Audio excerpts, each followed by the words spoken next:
कबीर हरि के नाम बिना ये राजा रसब हो, मट्टी लद कुमार के वही घास न नीरे कोई। ओए होए, एक परमात्मा की भक्ति के बिना इन प्राणियों के संग में क्या बनेगा। चाहे कोई प्रधानमंत्री है, चाहे सारी पृथ्वी का राष्ट्रपति है,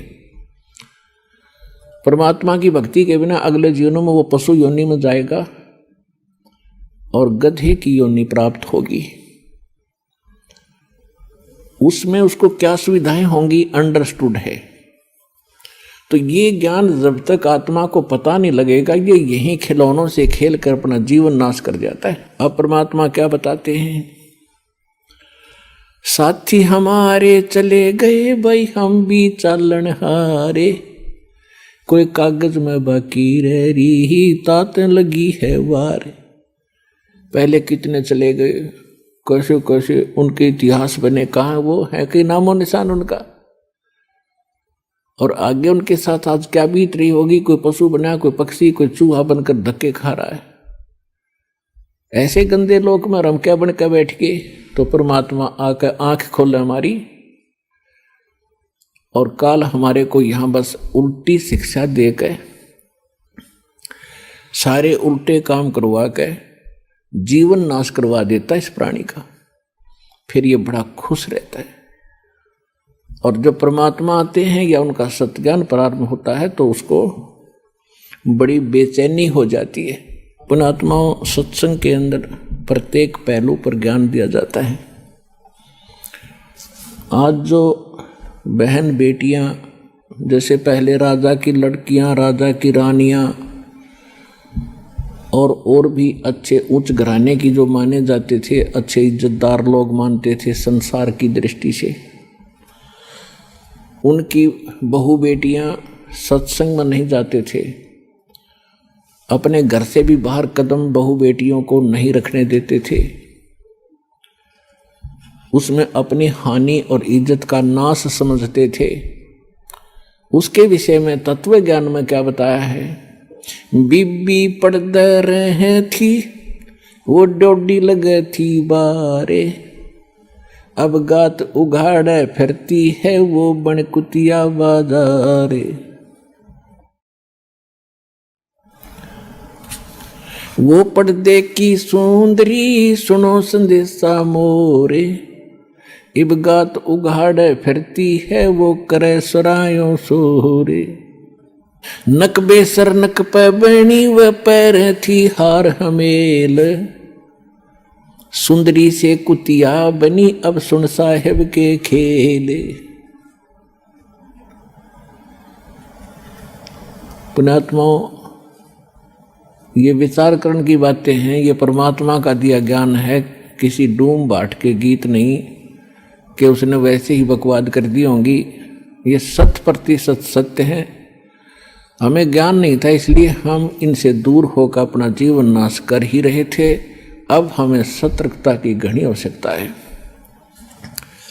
अब क्या बताते हैं कि जो वो बहू बेटियां सत्संग में गई नहीं, संतों से संपर्क उनका हुआ नहीं, जो राजा की रानियां काजू किशमिश के युक्त खीर और हलवे बना कर खाया करती थी, बांदियां नौकरानियां बनाती थी और उनको खाती थी और जूठा छोड़ती थी, उनके जूठे को फिर नौकरानी और उनके परिवार खाया करते थे। ये पिछले जन्म के पुण्य थे उन पुण्य आत्माओं के, जिस कारण से उनको ऐसी सुविधा प्राप्त हुई। वो राजा के घर ब्याही गई, राजा के घर पैदा हुई। पिछले पुण्य थे, पिछली बैटरी चार्ज थी। भविष्य में सत्संग ना मिलने से, सतगुरु ना मिलने से, सच्चा नाम ना मिलने से, सत्साधना ना मिलने से वो अपना इन्वर्टर डिस्चार्ज करके चली गई। यानी सभी पुण्यों का नाश करके वो अपना हाथ झाड़ कर चली गई। उस समय तो उसकी इज्जत थी कि घर से बाहर ना निकल जा, और पर्दों में रखा करते थे एडी से लेकर चोटी तक, कहीं हमारी बहन बहू बेटियों का हाथ भी किसी को दिखाई ना दे जा, इसमें इज्जत मानते थे। परमात्मा कहते हैं वो तो बात आपकी ठीक है, लेकिन भक्ति नहीं करी, आगे क्या बना उस इज्जत के साथ। वह कुतिया बनकर और पूछड़ ठाए घूम रही है उस गली के अंदर। अब कहाँ गई वो इज्जत। तो पुण्यात्माओं, हम जितना भी काल ने हमें यहाँ शिक्षा दी है वो केवल नाश करने की दी थी, जीवन नष्ट करने की दे रखी थी। अब परमात्मा की इस ज्ञान की रोशनी से हमें पता हुआ लगा कि अब मनुष्य जीवन प्राप्त करके प्राणी और अपनी अकड़ में, इस मान बढ़ाई में और लोक लाज में जीवन नाश कर देता, उसके आगे उसके साथ बहुत बुरी बनती है। अब क्या बताते हैं, वह बीबी पड़दे रहे थी और ड्योडी लगे थी बाहर, आगे सामने कई कई पहरेदार खड़े रहा करते थे, कोई व्यक्ति वहां तक पहुंच ना जा। अब कहते हैं गा तू गाड़े फिरती है वह बनकुतिया बाजार, वो पर्दे की सुंदरी सुनो संदेशा मोर, अब गा तू गाड़े फिरती है वह करे सराय शोर। कुतिया बनकर धर्मशाला के सामने बैठी है, पहले महलों में रहा करती थी वह इज्जत, आज गली में घूम रही है। अतिथि धर्मशाला में आते थे, खाना खाते थे, और वो रानी कुतिया बनकर एक टूक के लिए इंतजार कर रही है, खाने वाले के मुंह की तरफ देख रही है कब टूक तेरी तरफ डाले। और रोटी डाल दी छोटा मोटा टुकड़ा तो 10 ग्राम रेत साथ खा रही है वो। तो पुण्यात्माओं के लिए जल जाना चाहिए।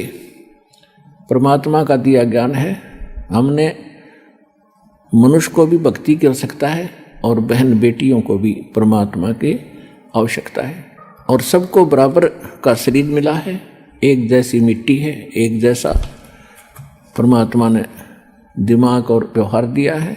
दोनों ही भक्ति करना चाहिए, अपने बच्चों को साथ लावे, अपनी बहन बेटियों को साथ लाए, परमात्मा से जोड़ दे, फिर परमात्मा उनका रक्षक हो जाएगा। तो हम भक्ति ना मिलने से, सत्संग ना मिलने से, हम अपनी सूझबूझ से जितनी अटकलबाजी हमने की वो सारी विपरीत की। अब कबीर साहब कहते हैं, कबीर कुल करनी के कारण ये अंसा गया बिगो, जब कुल के कर लेगा तू 4 पाया का हो। अब तो लोक लाज में आकर सत्संग में नहीं आता, ना कोई भक्ति करता, क्योंकि शर्म आती है, लोग क्या कहेंगे, हंसी उड़ाएंगे। परमात्मा कहते हैं जब यू कुल तेरे परिवार के लोग क्या मदद करेंगे, जिस समय तू पशु बनकर, गधा कुत्ता सूअर बनकर खड़ा होगा कहीं पर, तब ये कुल के कर लेगा जब तू 4 पाया का हो। राम नाम निज सार है, राम नाम निज मूले, राम नाम सौदा करो भाई, राम नाम ना भूले। पुण्यात्माओं, अब कौन से राम का सौदा करें, कौन से राम के नाम का जाप करें, सबसे पहले हमने ये निर्णय करना है। तो वो आपको बहुत बार बता दिया है और आगे भी बताते रहेंगे। अब परमात्मा की भक्ति में हमें सबसे पहले सतगुरु की आवश्यकता होती है। जैसा कि आज सुबह के सत्संग में आप सुन रहे थे कि परमात्मा ही अपने द्वारा रची हुई सृष्टि को वही स्वयं आकर ज्ञान बताते हैं, उसी को जानकारी देते हैं।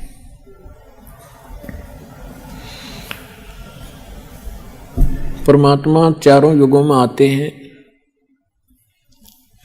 सतयुग में परमात्मा सत सुकृत नाम से आए थे, त्रेता में मुनिंद्र नाम था परमेश्वर का, और एक ऋषि रूप में दोनों युगों में वो रहे।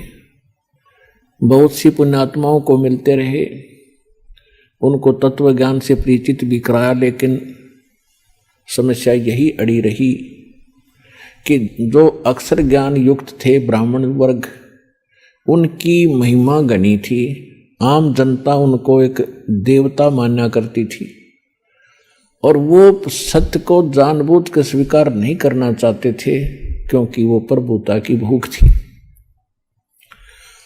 तो कबीर परमात्मा कहते हैं, राज तजना सहज है, सहज त्रिया का ने, और मान बढ़ाई ईर्षा दुर्लभ तजना ये। पर इनके तजे बिना भगवान मिले नहीं।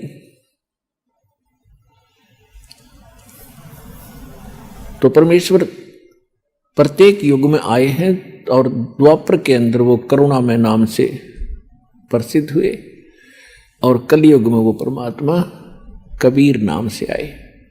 और ये कबीर नाम परमात्मा का वास्तविक नाम है।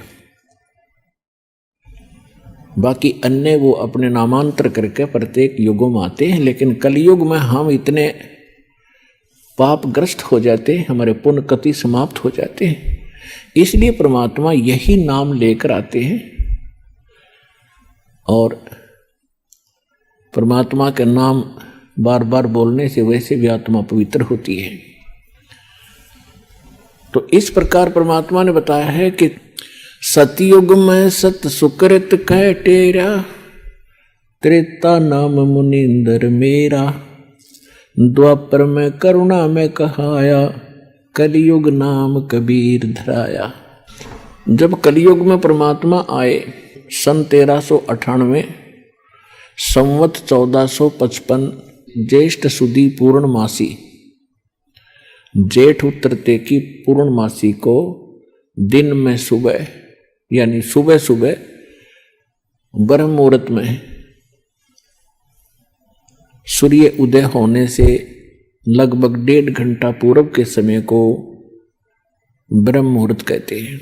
तो पुण्यात्माओं, परमात्मा कहते हैं जो जन मेरी शरण है ताका हूं मैं दास, गेल गेल लाग्या फिरूं जब तक धरती आकाश।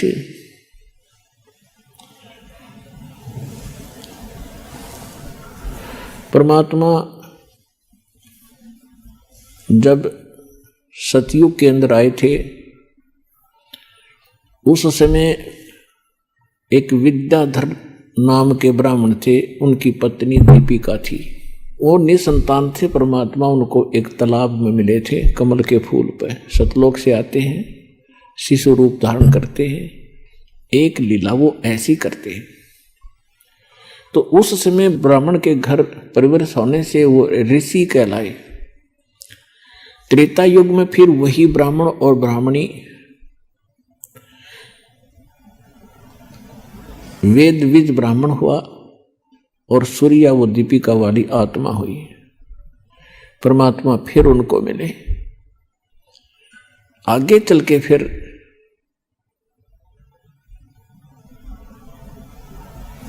ऐसे ही उनका जन्म होता रहा। तो जो वेद विज ब्राह्मण था, विद्याधर ब्राह्मण था, वही स्वामी रामानंद जी की आत्मा थी। अब परमात्मा कहते हैं जो कभी मेरी एक बार शरण में आ गया, मेरे संपर्क में हो गया, उसको मैं पार करके छोड़ूंगा। तो पुण्यात्माओं, ऐसे ही आपके साथ परमात्मा बहुत युगों से है और आपका सौभाग्य है कि आज आपको परमात्मा ऐसे समय पर ले आया है, मनुष्य जीवन दे दिया है, प्राप्त करा दिया है कि शायद ये असंख्य युगों के बाद ये समय प्राप्त होता है। आप इस ज्ञान से परिचित होगे, परमात्मा के विधान से जब परिचित होगे तब आपको महसूस होगा सचमुच हम तो इसको खेल सा समझ रहे थे, सत्संग में आ गए और चले गए, भक्ति कर रहे हैं, अच्छी बात है, बढ़िया ज्ञान है, लेकिन जब ज्ञान की गहराई में आप जाओगे आप हक्के बक्के रह जाओगे। ये हो क्या रहा है? वही भगवान बड़ी दया करी दाता, हमने कौन से जन्म में ऐसे पुण्य किए थे जो आज हम ऐसे अनमोल नाम और अनमोल ज्ञान और ऐसे अनमोल भगवान की शरण में और ये मंत्र जाप कर रहे हैं। ये आपके युगों युगों के पुण्य आपके साथ है। आज बेशक कोई घसियारा है, कोई मजदूर है, चाहे बेशक रोग से ग्रस्त है, वो पाप कर्म आपके पिछले जन्म जन्मांतर के हैं, लेकिन आपके भक्ति के जो अंक हैं वो भी निराले हैं, अद्भुत हैं। और आपको वो दुख आपका वरदान बन गया जो सतलोक आश्रम बरवाड़ा जिला हिसार हरियाणा में आपको ले आया।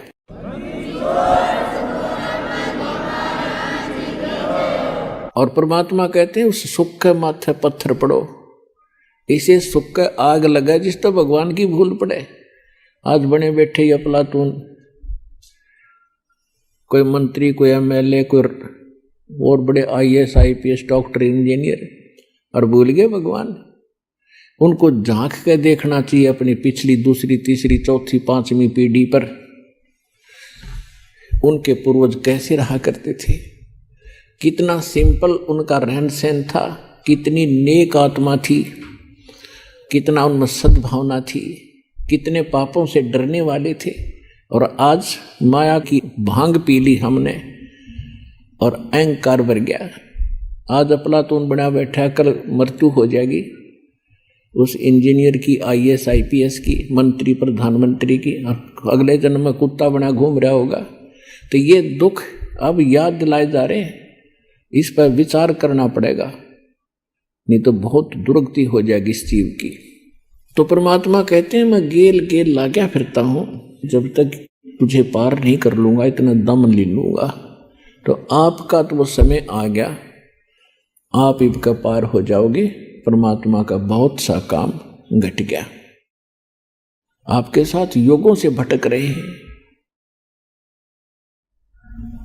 600 वर्ष पहले आए थे परमात्मा और 64 लाख शेष हो गए थे कबीर भगवान के। 64 लाख शेष, एक धानक के, एक जुलाहे के, एक झोंपड़ी में रहने वाले मजदूर के, और 64 लाख शेष हो जाना, जिसको आज हम एक भगत और संत कह के उसकी फाइल क्लोज कर रखी थी हमने, इन नकली आचार्यों और शंकराचार्यों के अज्ञान के आधार से।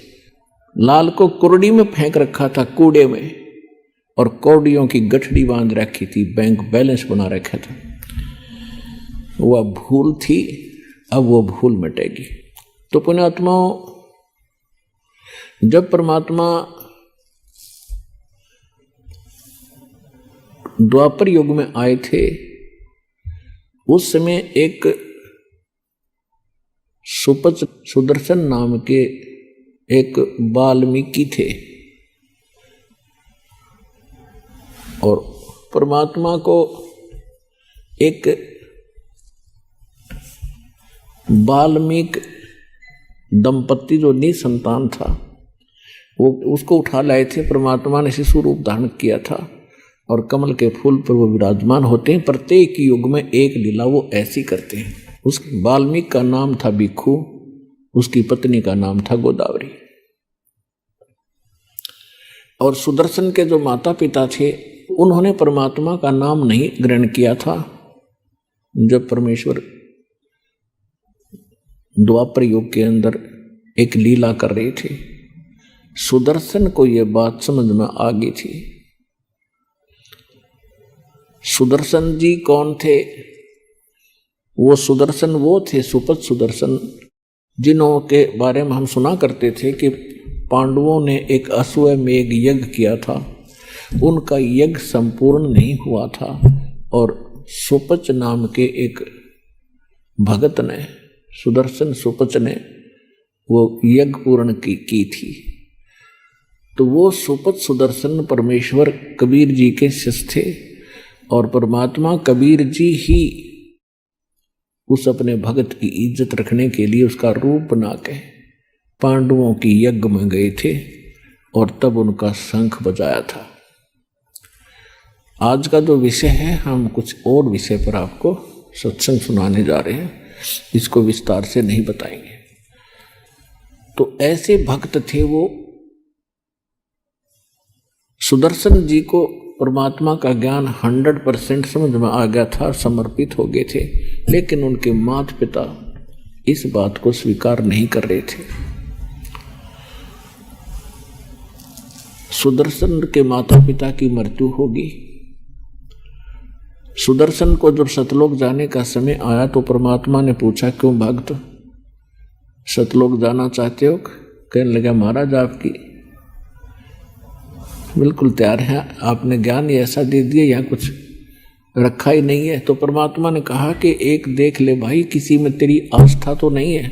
तो उस समय सुदर्शन भगत ने कहा, परमात्मा मेरी कोई आस्था नहीं है, आपने ज्ञान ऐसा दे दिया कि तो एक दिन छोड़ना पड़ेगा, चाहे लाख वर्ष जीवन रह ले तो भी एक दिन मृत्यु होगी।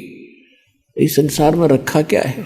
लेकिन मेरे मन में एक बात रह रह कर कुचेट रही है, मेरे को परेशान कर रही है कि मेरे माता पिता बहुत ही नेक आत्मा थे, और दुर्भाग्य उनका रहा कि वो भगवान को पहचान नहीं सके।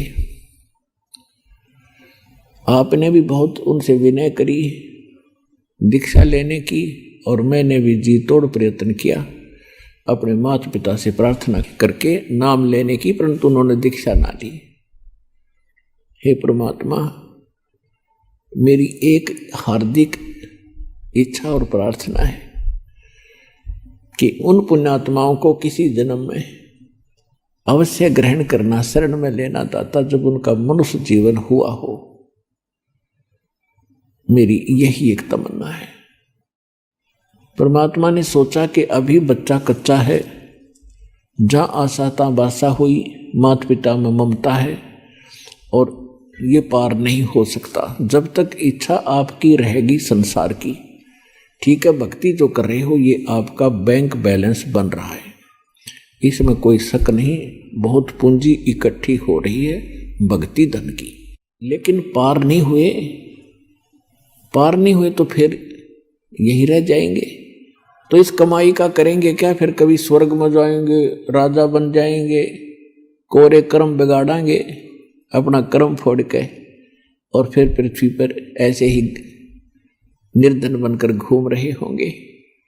तो परमात्मा ने सोचा कि ये जीव इतना पुण्यात्मा है, फिर भी इतना ज्ञान समझाने के बाद भी आज माँ बाप के चक्कर में यो फिर फंस गया। तब परमात्मा ने कहा, बेटा तू निश्चिंत होकर जा यहाँ से, मैं प्रतिज्ञा करता हूँ तेरे माता पिता को मैं अवश्य पार करूँगा, जन्म चाहे उसके कितने लग जाइयो, मैं उनको पार करूँगा भाई। तब सुदर्शन को विश्वास हुआ कि जो परमात्मा ने बोल दिया वो फाइनल है। तब वो सतलोक जाने के योग्य हुआ, और ये सतीति तो उस व्यक्ति की है जिसके संग में भगवान रोज रहा करते थे। तो पुण्यात्मा उनको विश्वास इतना नहीं हो पा रहा था कि सचमुच गॉड है, परमात्मा है। तो दास का उद्देश्य ये है कि आपके हृदय में सबसे पहले ये जचा दूं कि कबीर इज गॉड। जब कबीर साहब परमात्मा है तो फिर बात ही खत्म है। उनके सारे ज्ञान सही, उनका विधान सही, उनकी जो साधना बताई वो भी श्रेष्ठ होगी, और जो उन्होंने स्थान बताया वो भी सच्चा पावेगा, सत्य मिलेगा। तो सुदर्शन जी के जो माता पिता थे वो अगले जन्म में ब्राह्मण के घर जन्म हुआ। दोनों का पुनः संयोग पति पत्नी का हुआ, उनके बच्चे फिर भी नहीं थे। इससे पहले भी उनके एक दो जन्म हो चुके थे, लेकिन हम शॉर्ट में बताएंगे आपको, संक्षिप्त में जो हमने आवश्यक है। तो काशी के अंदर उनका जब जन्म था, गौरी शंकर सुदर्शन के माता पिता का नाम था, और सरस्वती उसकी माँ का, यानी वही आत्माएं थी गौरी शंकर और सरस्वती। ब्राह्मण थे, बहुत ही नेक आत्मा थे, भगवान शिव के पुजारी थे, और भगवान शिव की जो शिव पुराण की कथा करा करते थे और निस्वार्थ भाव से कथा करते थे, किसी को मिसगाइड नहीं करते थे। और कथा करने से जो भी उनको उपार्जन होता था, धन प्राप्त होता था, उसमें से अपना निर्वाह भी करते थे और शेष बचे हुए को पुण्य में लगा देते थे। संग्रह संचन नहीं करते थे, जिस कारण से वहाँ की जनता, आसपास की जो श्रोता होते थे, उनके अंदर उनकी आस्था घनी होगी। वो बहुत ही महिमा के पात्र बने। प्रत्येक श्रद्धालु के मुख पर ये वचन था कि बहुत ही नेक ब्राह्मण हैं। इन अन्य ठगों की तरह ये ठगते नहीं हैं। अन्य ब्राह्मण जो कहते थे तुम्हारे पितर रुष्ट हो गए, 500 कपड़े दो, ऐसे श्राद्ध कराओ, 11 रुपये दो, ऐसा कर देंगे, तुम्हारा ऐसा कर देंगे, कहते ये ऐसा नहीं करते। जिस कारण से अन्य जो ब्राह्मण गुरु थे, जो रोजी रोटी के लिए ही अपना उद्देश्य लेकर के कथा आदि किया करते थे, वो गौरी शंकर से ईर्ष्या करने लगे।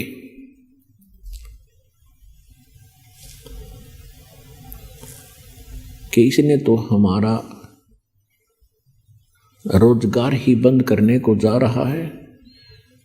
और इस बात का ज्ञान हो गया काशी शहर के मुसलमान मुल्ला और काजियों को। तो उन्होंने दाव लगाया कि जो अन्य ब्राह्मण गुरु हैं वो तो इसके साथ नहीं, और जनता विशेषकर धर्म गुरुओं के साथ ही होती थी, और जैसा भी वो हमें मिसगाइड कर देते थे हम मरने मारने को तैयार हो जाते थे। तो इस बात का उन्होंने दाव लगाया, गौरी शंकर को और सरस्वती को जबरदस्ती मुसलमान बना दिया कि ये हिंदू धर्म का घना प्रचार कर रहे हैं, इसलिए इस पर बैन लगा दे। ऐसा ही हुआ। जो ही उन्होंने मुसलमान पीरों ने, मुल्ला और काजियों ने गौरी शंकर और सरस्वती घर पे जाकर अपना झूठा जल छिड़क दिया, उनके मुंह में डाल दिया बाई फोर्स, और बहुत से ब्राह्मण बाहर देख रहे थे। उन्होंने उनका विरोध ना करके सब जगह शोर मचा दिया कि गौरी शंकर मुसलमान बन गया, इसको जाति से बाहर कर दो, इसका भाईचारा बंद, कोई इनसे बात नहीं करेगा, ये मुसलमान हो गया, और गंगा घाट पे स्नान करना बंद। ऐसा हो जाने से गौरी शंकर सरस्वती के सामने एक बहुत बड़ी समस्या आ गई, रोजी रोटी की। तो उन्होंने क्या किया कि सस्ते से सस्ता कौन सा काम है जो बगैर किसी पैसे से स्टार्ट हो सकता है। उन्होंने जुलाहे का काम शुरू कर दिया। जुलाहे के काम में 4-5 एक डंडे से गाड़ने होते हैं, और उन्होंने वो जुलाहे का काम शुरू कर दिया। वो मुसलमान बना दिए गए, लेकिन अंदर से वो भगवान शिव की पूजा फिर भी कर रहे थे। भले ही वो 5 वर्ष नमाज भी करते थे, लेकिन भगवान शिव को वो भूल नहीं पाए थे। अंदर से उनको अंदर एक विशेष कसक थी।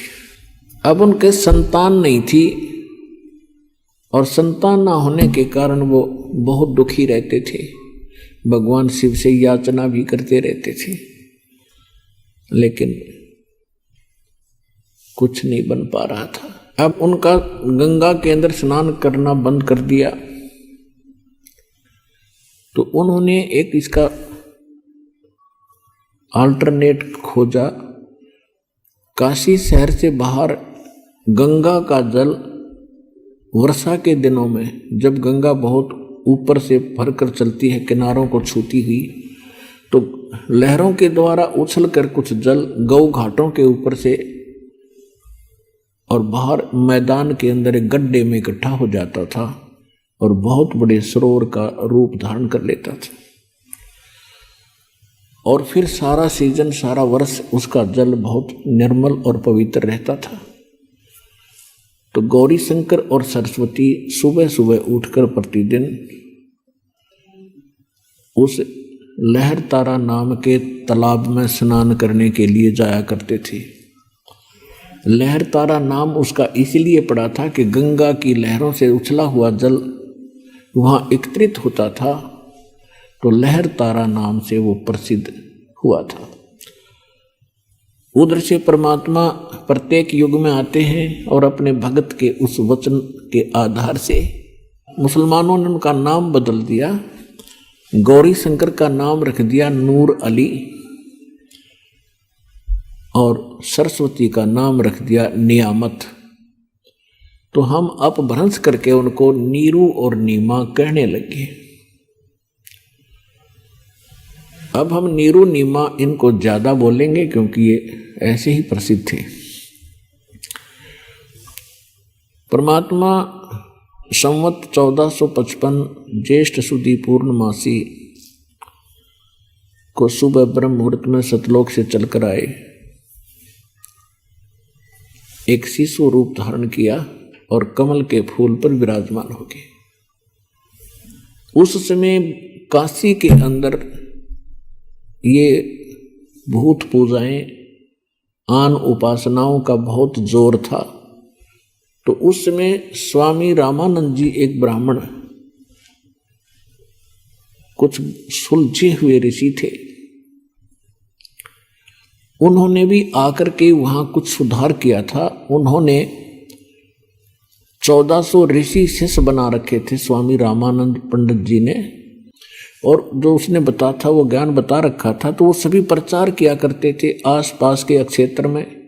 और काशी के भी उसने कई डिवीजन बना रखी थी, और उसमें एक एक अपना शिष्य ऋषि बैठा रखा था उनको प्रवचन और ज्ञान सुनाने के लिए। और किसके पुजारी थे? भगवान विष्णु के पुजारी थे स्वामी रामानंद जी। तो उनके शिष्य भी श्री विष्णु की कथा सुनाया करते थे, गीता की कथा सुनाया करते थे, राम और कृष्ण के किस्से सुनाया करते थे। तो उन्होंने कुछ सुधार किया था, फिर भी वहाँ कच्चापन था, इसलिए परमात्मा पहुँचे। क्योंकि हिंदू धर्म की आस्था का केंद्र और धार्मिक शिक्षा का केंद्र भी बनारस यानी काशी शहर ही रहा है, जिस कारण से परमात्मा ने वही क्षेत्र वही शहर चुना कि वहाँ बड़े विद्वान ऋषि रहते हैं। यदि उन्होंने मेरे ज्ञान को स्वीकार कर लिया तो मेरा काम आसान हो जाएगा। इसलिए परमात्मा सतलोक से चलकर आए और बनारस शहर के अंदर लहर तारा तालाब के अंदर विकसित कमल के फूल पर आकर विराजमान हो गए, एक शिशु रूप धारण करके। उधर से स्वामी रामानंद जी का एक शिष्य अष्टानंद नाम के एक ऋषि, वो प्रतिदिन उस लहर तारा तालाब के ऊपर स्नान करने के लिए जाया करते थे, और कुछ देर वहां बैठकर उस शांत प्रिय क्षेत्र में अपने गुरुजी के द्वारा बताई गई साधना को किया करते थे। उस दिन भी वो स्नान करके अपनी साधना करने के लिए बैठे थे, आसन लगा के लहर तारा तालाब के किनारे पर घास पर। उधर से परमात्मा सतलोक से चलकर आए एक शिशु रूप धारण करके। उनका बहुत तेज था। अब अष्टानंद जी अपना क्रिया साधना करने में तत्पर थे। उनकी अचानक दृष्टि आकाश में गई कि ऊपर से ये प्रकाश कैसे आ रहा है, कितनी गति से आ रहा है। उसने जो ही आसमान में देखा, उसकी आंखें चरम दृष्टि उस प्रकाश को सहन नहीं कर सकी।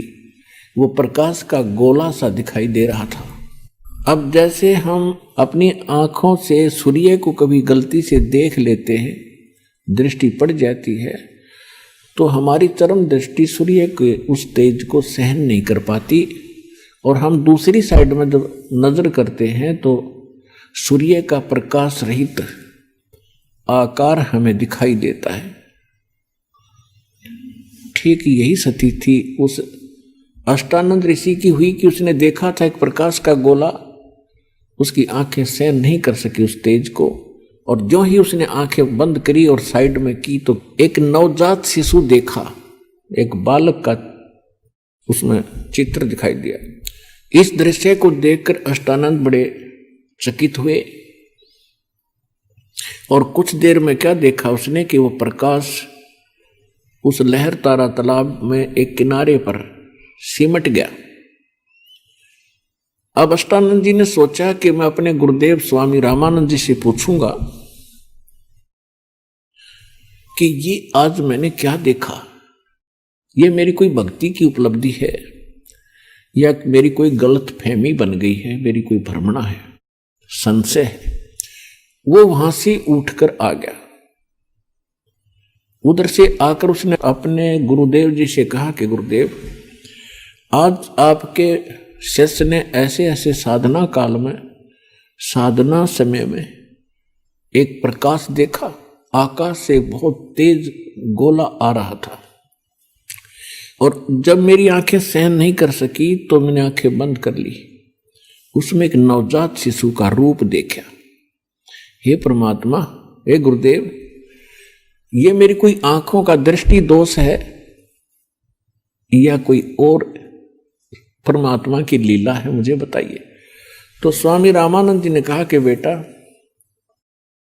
ऐसे लक्षण उस समय होते हैं जब ऊपर के लोकों से कोई अवतारी शक्ति धरती पर जन्म लेने के लिए आती है तब तारा सा टूटता है, ऐसा ही तुझे दिखाई दिया होगा। तो शिष्य ने कहा हाँ जी ऐसा ही था।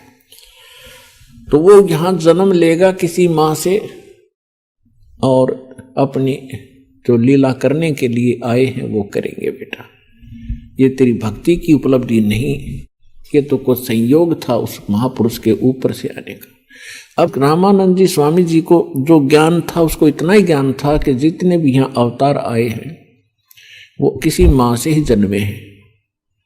इसलिए उसने अपने शिष्य को अपने विचार आधार से संतुष्ट किया, उसकी शंका का समाधान किया। उधर से नीरू नीमा प्रतिदिन की तरह स्नान करने के लिए वहां से चले लहर तारा पर। तो उससे पहले दिन उस नीमा के घर कोई रिलेटिव आ गया था नीरू के घर पे।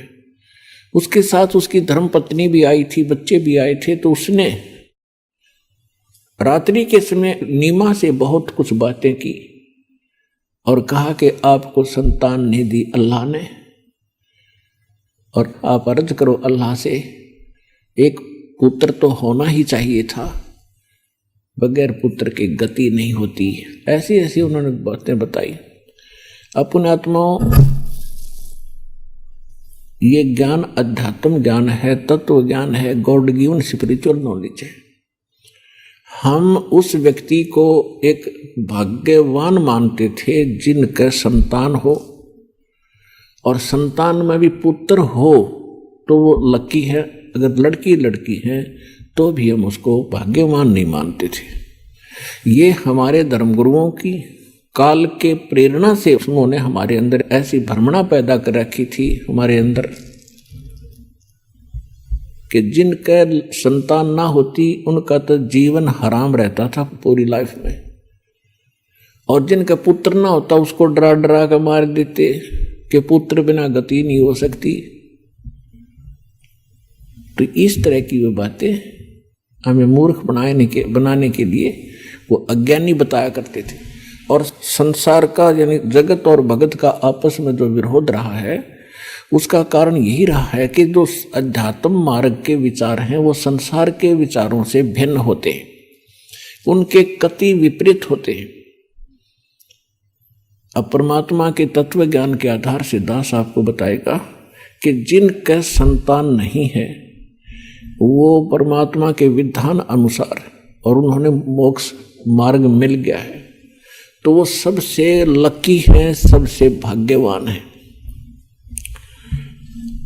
और ये ना समझना कि जिनका संतान है वो भाग्यवान नहीं है, नहीं। संतान और परिवार का होना हमारे संस्कार हैं। एक बार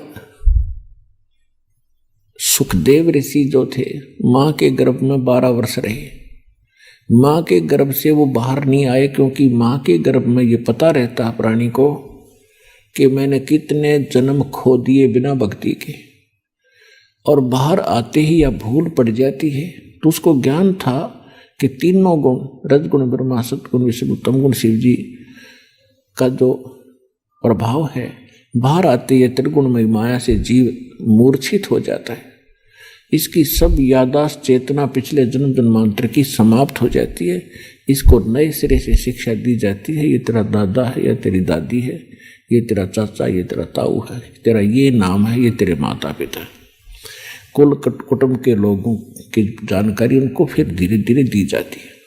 वो पिछली अपनी सब यादाश्त खत्म कर देता है। इतने जबरदस्त अटैक होता है इसके बाहर आते। तो सुखदेव ऋषि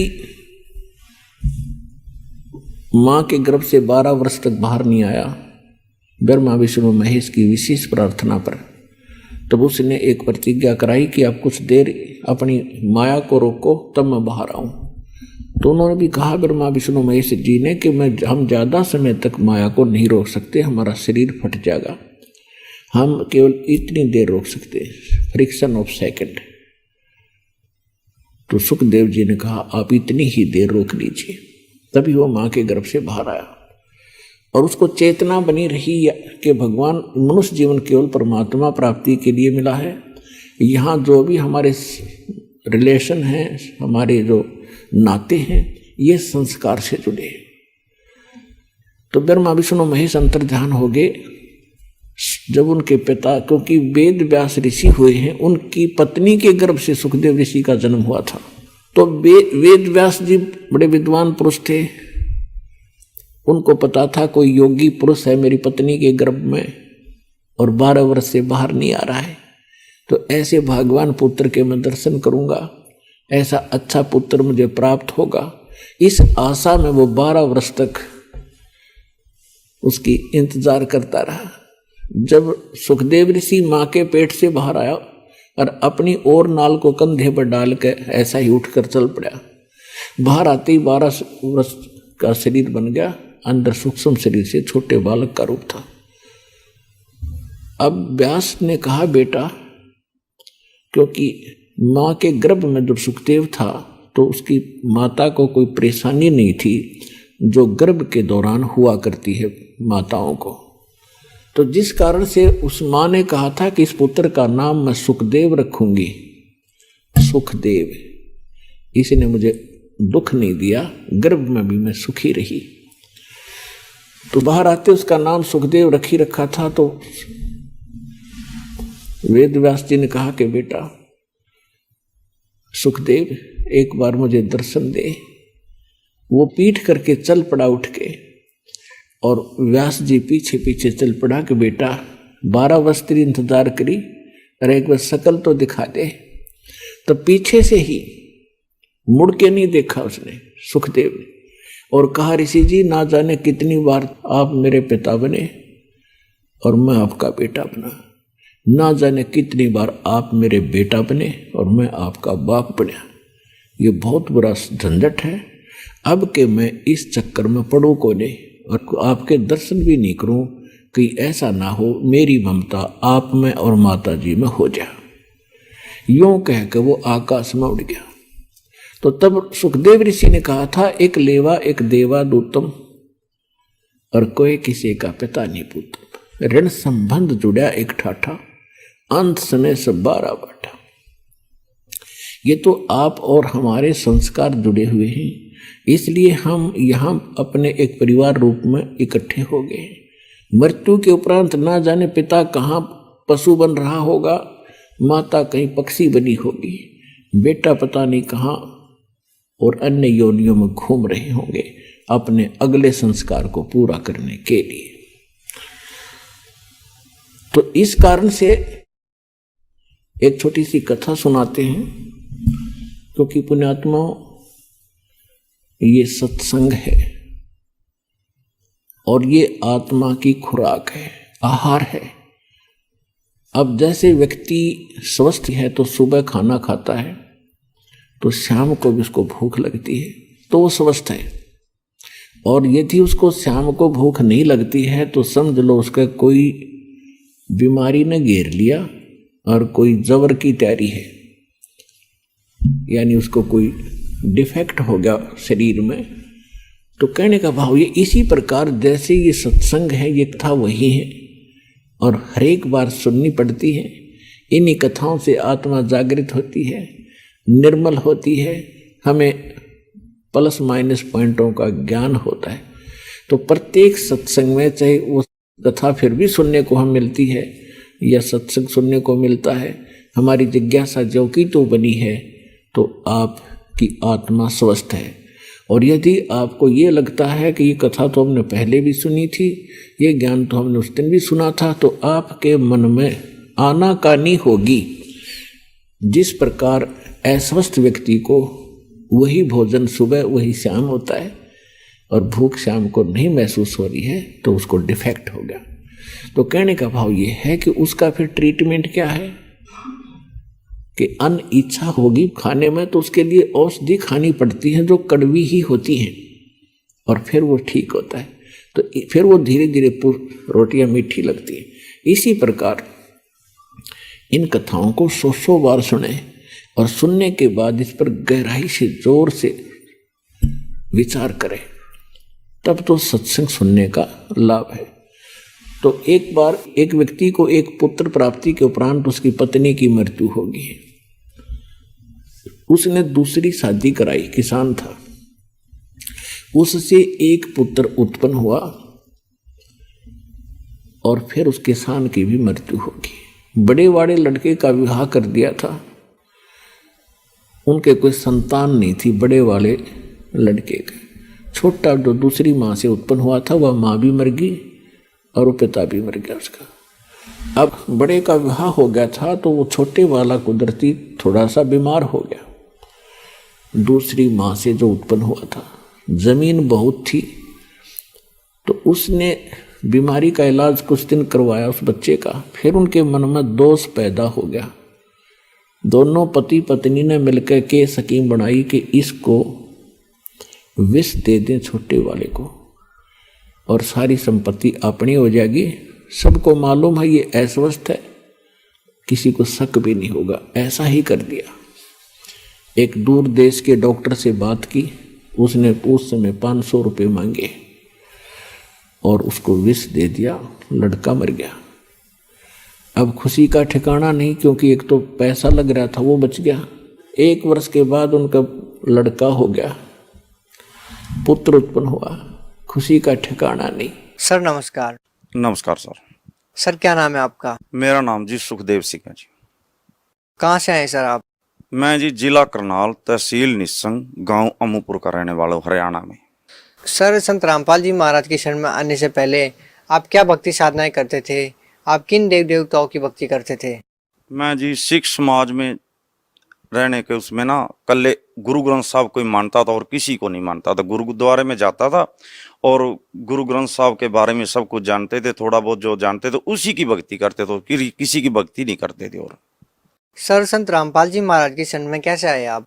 मैं जी बीमार था, मेरे को इस आंत में जख्म थे, जो 2 आंत होती है ना, इसमें जख्म थे और लीवर में जख्म थे। लीवर बिल्कुल डैमेज था। कई सालों 10-12 साल मंजी पे रहा। कभी दिल्ली होली फैमिली गया, अम्बाड़ा, पटियाला ये प्रमोद मित्तल, अमर हॉस्पिटल, राजेंद्रा हॉस्पिटल, इनमें कभी 10 दिन एक हॉस्पिटल में दाखिल रहता था, कभी 10 दिन दूसरे हॉस्पिटल में दाखिल रहता था, कभी दिल्ली ओली फैमिली में दाखिल रहता था, कभी करनाल अजय गुप्ता में दाखिल रहता था। ऐसे करते करते मेरे को 12 साल बीत गए। 1 महीने में 10 दिन तो हॉस्पिटल में दाखिल रहता था और 10-15 दिन उसके बाद सियाने जो झाड़ फूक लगाते हैं, बड़े बड़े ये मुसलमान जो जैसे मुजफ्फरनगर हैं, रुड़की, मरेल कोटला, पटियाला, करनाल, जो हमारे साथ के जितने भी सियाने झाड़ फूक वाले थे उनके पास भी जाता था।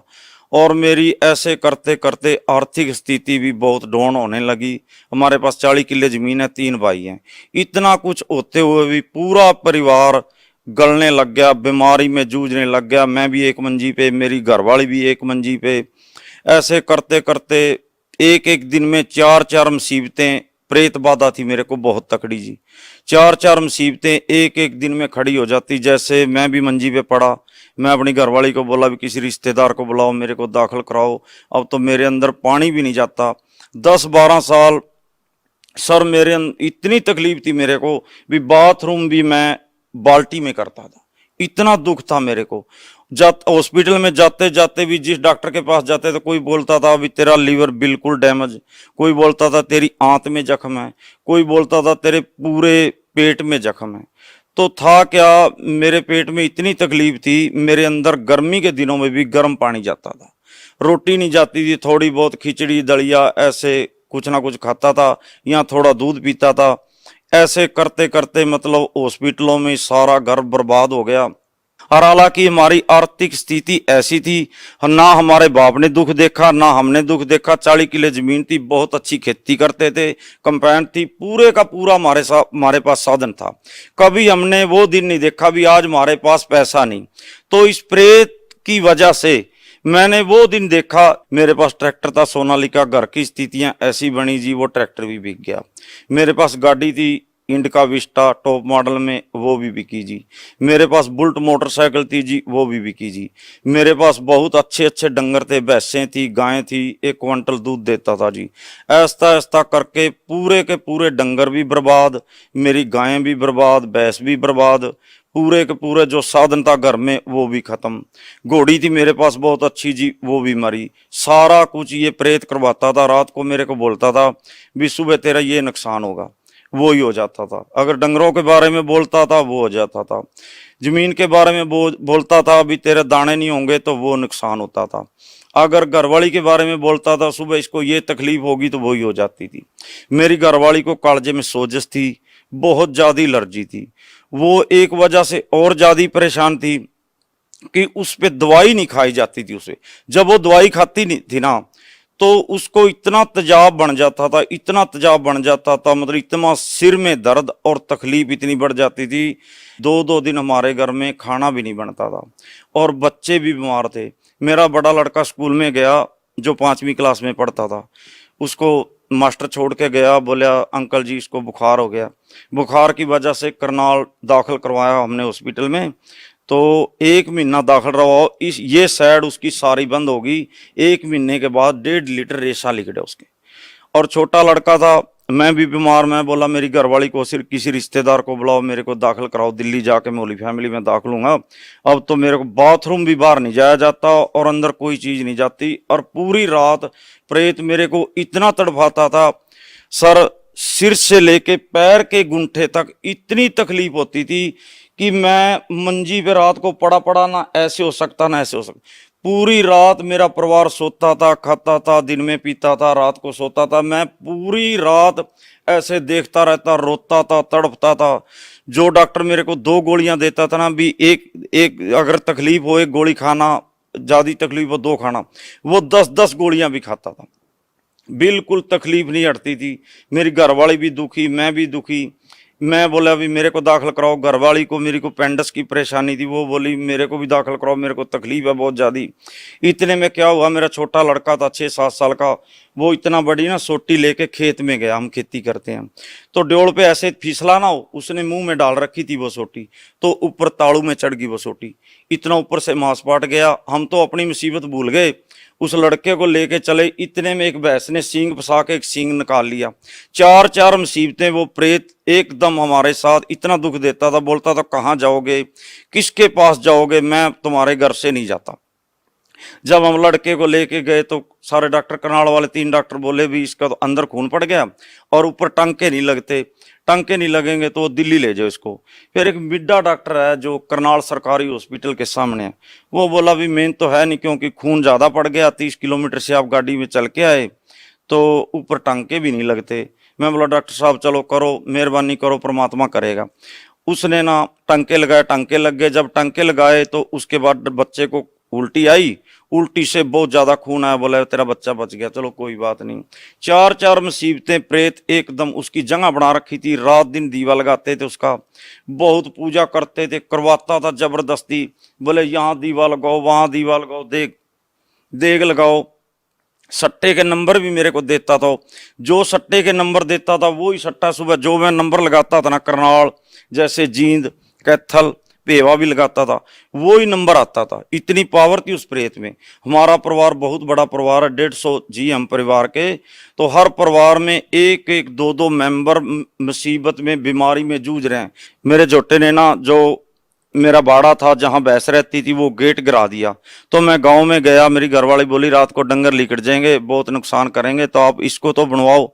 मैं बोलिया मेरे से उठा ही नहीं जाता, इतनी बीमारी भी, मैं मंजी से उठ के बाथरूम नहीं कर सकता, मैं गेट का क्या करूं, मैं तो मरने लायक हो गया, अब तो मैं मरूंगा, तुम्हारा भी घर जाड़ दिया। इस कंगार पे था भगत जी मैं भी, मेरी जमीन बिकने का भी कोई वो नहीं रहा था, भी मेरी जमीन बिकेगी। सर आप इतनी सारी मुसीबतों से जूझ रहे थे, इतनी सारी परेशानी आपके ऊपर थी, दुखों का पहाड़ आपके ऊपर था। उन सारी बीमारियों से, परेशानियों से आपको कैसे निजात मिली? मेरे को जी संत रामपाल जी महाराज का शिष्य था जी, भगत था हमारे गांव का। वो भगत मिला, संत रामपाल जी महाराज का भगत मिला। वो मेरे को बोला भी अंकल आप बिल्कुल खत्म हो चुके हो, तो क्या बात? मैं बोला जी मेरे को प्रेतवाद है। वो बोला भी मेरे पास ना संत रामपाल जी महाराज के पास चलो, तो वहां तुम्हारा दुख का निवारण होगा। मैं बोला जी इन संतों के पास तो हम जाते नहीं, इन संतों को तो बिल्कुल हम ठीक नहीं समझते, हम तो अकेले गुरुद्वारे को मानते हैं। वो बोला अंकल आपने संत देखे नहीं, मेरे साथ चल तू, आपके दुख का निवारण होगा, आप बिल्कुल ठीक हो जाओगे। मैं बोले अभी बहुत, मैं तो मंजी से उठने के लायक भी नहीं, मेरे बाथरूम भी नहीं होता, अब मैं कहाँ जाऊंगा। मेरी घरवाली मेरे बच्चे बोले तू इतनी जगह गया, बार बार 12 साल हो गए तेरे को जाते, एक बार वहां भी चला जा। चलो रामपाल जी महाराज के जो भगत हैं इतने अच्छे हैं, उसको मैंने नौकर भेजा, वो बुला के लाया, गाड़ी में गए तो मैंने वहां जाके संत रामपाल जी महाराज से नाम दीक्षा ली। सर, संत रामपाल जी महाराज से नाम दीक्षा लेने से पहले आपके ऊपर दुखों का पहाड़ टूटा हुआ था। सर, नाम दीक्षा लेने के बाद आपकी परेशानियां ठीक हुई या नहीं? हाँ जी, जब मैं संत रामपाल जी महाराज से नाम दीक्षा ली ना, तो उसी दिन से नाम दीक्षा लेने से ही मेरे को ना बहुत 25 पैसे आराम मिला, मेरे को नींद आई, मेरे शरीर में कुछ आराम मिला। आराम मिलने के कारण मैं फिर आश्रम में जाता रहा। दिन प्रतिदिन संत रामपाल जी महाराज मेरे को मिले। वो बोले बेटे ऐसा हो जाएगा जैसे 16 साल का लड़का होता है, बिल्कुल पहले जैसा हो जाएगा। मेरे को विश्वास नहीं हुआ, थोड़ा सा मैं बोलता ऐसे कैसे हो जाऊंगा, चलो ठीक तो हो जाऊंगा, पर इतना बढ़िया मैं नहीं हो सकता। पर दिन प्रतिदिन संत रामपाल जी महाराज जी मेरे को 8 दिन में 7 दिन में मिलते रहे। बेटे ऐसे भक्ति कर, बेटे ऐसे नाम मंत्र का जाप कर, बेटे तू ज्ञान गंगा पढ़े कर, कानों में लीड लगा के बेटे सुने कर। मेरे को कई बार संत रामपाल जी महाराज जैसे दिव्य दृष्टि का कारण सा कुछ बनता है साथ में आके, ऐसे मेरे को मिलते और मिलके मतलब मेरे को बताते। अब दिन प्रतिदिन मेरे को कोई मुसीबत नहीं। जो मेरी घरवाली थी जिसको कालजे में सोजिश एलर्जी थी, एक दिन भी आश्रम में नहीं गई, ना उसने नाम दीक्षा ली है, वो भी दंडवत प्रणाम करती है। फिर उसको भी विश्वास हुआ, मेरे बच्चों को भी विश्वास हुआ। नाम तो उन्होंने लिया नहीं, पर लेकिन वो संत रामपाल जी महाराज के आगे दंडवत प्रणाम करते हैं, पूरा उसको परमात्मा की तरह मानते हैं। मेरी घरवाली भी बिल्कुल ठीक, मेरे बच्चे भी बिल्कुल ठीक, मेरे जो पारिवारिक कोई भी परेशानी थी, आज मेरे को कोई भी परेशानी नहीं। मैं ऐसे ही हूँ जैसे संत रामपाल जी महाराज बोले थे ना, बेटे 16 साल का बना दूंगा। आज मैं, उम्र तो मेरी 47 साल है, पर है मैं वैसे संत रामपाल जी महाराज की कृपा से 16 साल जैसा लड़के जैसा ही हूँ मैं जी। सर, भगत समाज को क्या संदेश देना चाहेंगे? जी, भगत समाज को मैं यही संदेश तो हमारे परमात्मा का है, हमारे गुरु जी का। मेरा तो एक प्रार्थना है जी, कहनी मेरे भाई हैं, मेरी माता, मेरे भाई, मेरे बहन जैसे हैं, जो भी दुखी है, और तो नहीं जुड़ना चाहते, जो दुखी है ना, एक बार संत रामपाल जी महाराज की शरण में आए और अपने दुख का निवारण करें। ज्ञान तो उनको अपने आप ही हो जाएगा और उनका सबका भला होगा। किसी को कैंसर हो, किसी की रीढ़ की हड्डी में फ्रैक्चर हो, किसी का दिमाग खराब हो, मेरे दिमागी हालात भी बहुत खराब थी, तो सबका निवारण संत रामपाल जी महाराज ही कर सकते हैं और इस दुनिया में कोई नहीं कर सकता। जितने मैंने 12 साल धक्के खाया ना, शायद ही किसी आदमी ने, शायद ही मेरे जितना बदनसीब आदमी इस दुनिया में होगा। तो संत रामपाल जी महाराज की शरण में आए और अपना कल्याण कराएं। सर, बहुत बहुत धन्यवाद। सत्संग।